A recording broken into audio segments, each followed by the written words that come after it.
The address prefacing all four letters is the Mallingham Hall. Mallingham, Norfolk, smiled, and when my letters to Stephen Sullivan, my young partner in New York, and Carter Glass was finished, I sent for O'Reilly. I want to see Miss Slade file when I return to Curzon Street, I said. And O'Reilly, yes, sir. Find out if she's a virgin, would you? I know you're supposed to be seeing the dawn of a new morality, but frankly, I'm beginning to doubt if anyone knows that beyond the limits of the West End of London. Yes, sir. No man could have sounded more neutral. We looked at each other. I did not quite believe he led the celibate life for which he experienced in the seminary had prepared him, but I knew he wanted me to think he did. Towards sexual matters, he cultivated an air of supreme indifference, which I liked because it meant my private life could need embarrass him, and which should have annoyed me because I felt that such a pose was priggish.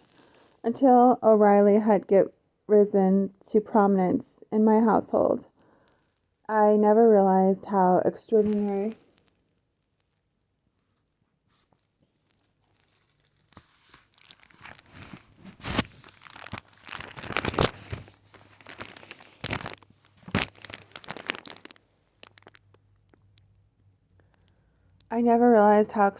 irritating Sir Galahad must have been to the other king knights at the Round Table. Will there be anything else, sir? Said the tiresome Paragon, and I had to repress the urge to dispatch him in search of the Holy Grail. It was a long day, but eventually I returned to Curzon Street, glanced at Miss Slade's smile, which told me no more than I already knew, dedicated a few social notes to Miss Phillips, skimmed the evening papers, bathed, shaved, changed, and arrived at the theater just as the curtain was rising. The play was execrable, but the leading lady fulfilled all the promise she had shown me at our previous meeting, and after a late supper we retired to her apartment. I was annoyed when my mind kept straying toward the Mallingham hours, but not surprised. I had become bored with my leveling lady's theatrical gossip and disappointed by her lack of originality, and although I delayed my departure in order to be polite, it was a relief to retreat home and with Peterson faithfully at my heels. When Peterson was on duty as my bodyguard, I seldom spoke to him. The best way to tolerate a surrender of privacy is to ignore their offending presence. But that night, as I stepped into the evening air, I felt sinister pressure building behind my eyes, and I said quickly, "You can sit in the back with me, Peterson." As my hand groped in my pocket for my medication. As soon as I had taken a pill, I felt better and knew that the symptom had been imaginary, a product of my fear of illness and not of the illness itself. Meanwhile, the car was drawing away from the curb, and to distract myself, I said rapidly to Peterson's solid, comforting bulk beside me, "What do you think that girl Dana Slade wants?" "Money, and the usual, sir," said Peterson placidly. "Same as all the other broads." But no broad ever sent me a book of hours before. My God, listen to me, Peterson. Why is it that when I'm with you, you always pick up your detestable slang?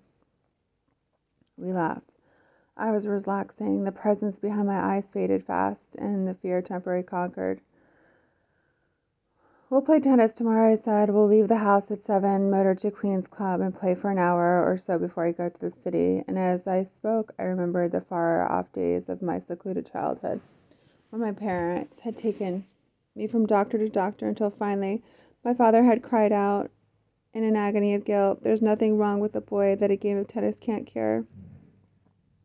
Lawn tennis had been a new game in those days, but it had quickly become popular at Newport. I could remember playing with my father as clearly as it was yesterday.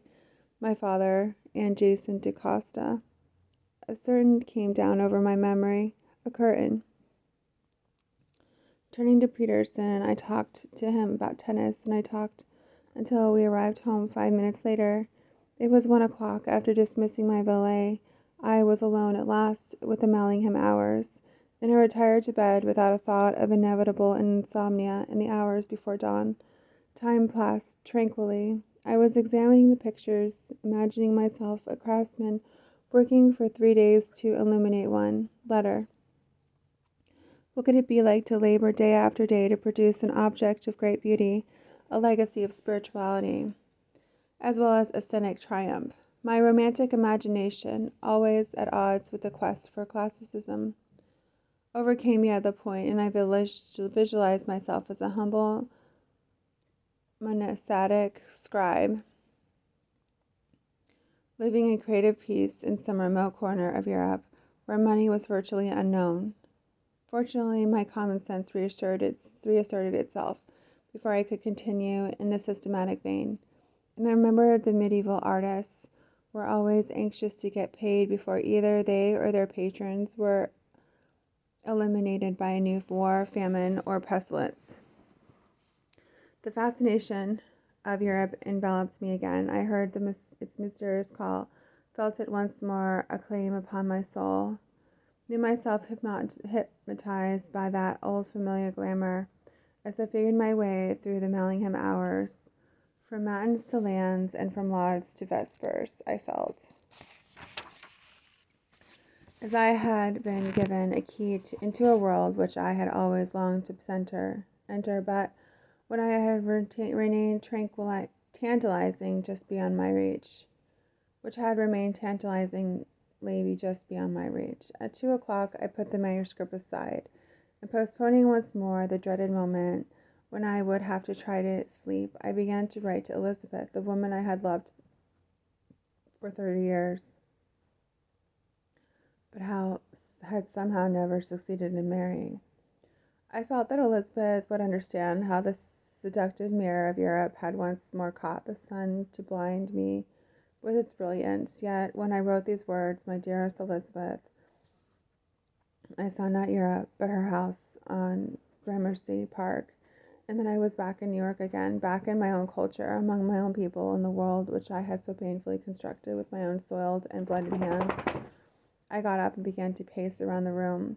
It was 3 o'clock before I could bring myself to return to bed, and 4 before I drifted into sleep. But my dreams were so appalling that it was relief to rise at 6 to play tennis. By 9 o'clock, I was already at Milk Street to submerge myself in my work. 3 days passed. O'Reilly submitted a disappointing addendum to his file on Miss Slade, and suggested she was merely an ordinary girl from a country backwater who, despite her superior education, had seen less and done less. Since her father's death the previous autumn, she had lived alone in Mellingham hours